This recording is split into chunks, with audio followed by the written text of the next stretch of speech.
Hello and welcome back to the channel, and welcome to a Kongo situated just outside of Nottingham. That's right, today we are back with the one and only Blue Monkey Brewery, and this time, well, it's a new year, it's a fresh start, and freshness is on the mind. It's been a hot minute since I've had a properly good lager, and well, let's hope that this one can tickle the itch. So what is it? Well, simply it is a craft lager called Kongo Craft Lager from Blue Monkey Brewery. It's part of their new craft range. I do of course have a dog hair attached to the can because, well, huskies. And it's unfiltered and unfined. Yeah, it's just craft lager. UK lager, which I've not always been the most polite about, to be honest. Blue Monkey have done a lager before and it was fine. I mean, literally, it was fine. It wasn't an exemplary example of lager, but it also wasn't bad. It was just fine.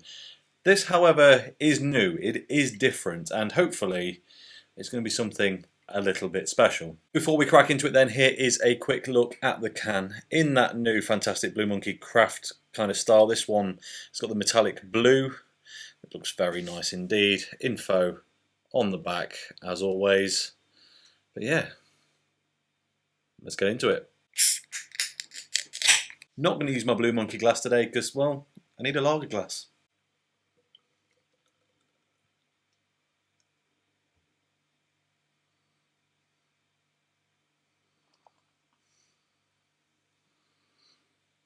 Now then, it looks, well, as lager should. Nice, deep, golden colour, heaps of carbonation, big frothy white head on it, and when I opened it, the aroma was right there. Little yeasty, but the majority of it was just big, nice, bready malt flavours. So, yeah, looking forward to this quite a lot. And on that note, let's do the aromas. So, as you'd expect, that slight yeasty note does continue when I stick my nose in there. And once you just acclimatise to that a little bit, big, sweet, bready notes, as you would expect. It's interesting. That head to start off with was big, foamy. It looked like it probably was going to disappear, and now it's beautiful, creamy, close-knit bubbles. And when I say it's got a yeasty aroma, it's not Belgian, and it's not German. Well, it might be, but it's not. It's not giving that impression. But it's not far off either. It's not traditional ale yeast that I'm getting here. It's reminiscent of something, maybe even Czech Pilsner yeast. It's got, yeah, it's definitely in the right ballpark for the beer style. Let's say that much. So, end of talking. Let's get into it. Cheers. Oh, yes. Now, full disclosure, I have tried this. I've had it on tap once, and I did think, I've had it. It's always sometimes a bit more difficult to review beers that you've tried because, well, you know what to expect. That is actually quite different in the can. It has to be said. It's got a bit more sharpness, a bit more bitterness, a few like fruity notes even on top of that very traditional bready base. And part of me is now thinking I should have saved this for a month or two because that is so refreshing. That's going to be an absolute summer stunner when we finally get there. So then, top to bottom taste test time. Initially, cold, light carbonation on the front of the tongue. It's not sweet, it's not bitter, it's just light and refreshing, really. And tiny bit of prickly bitterness in that second phase. It's inviting, it's welcoming, but it lets you know that you're not going to feel too parched after a quick pint of this at all. And then, as with most lagers, middle of the tongue, towards the back of the palate, it's not a lot. Mouth feels good.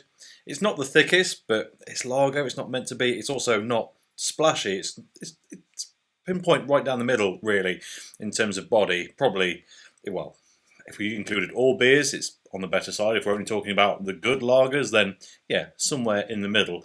And then on the swallow, nice, crisp bitter bite, flows into those traditional, slightly sweet, bready flavours Do excuse the dog barking if you can hear that.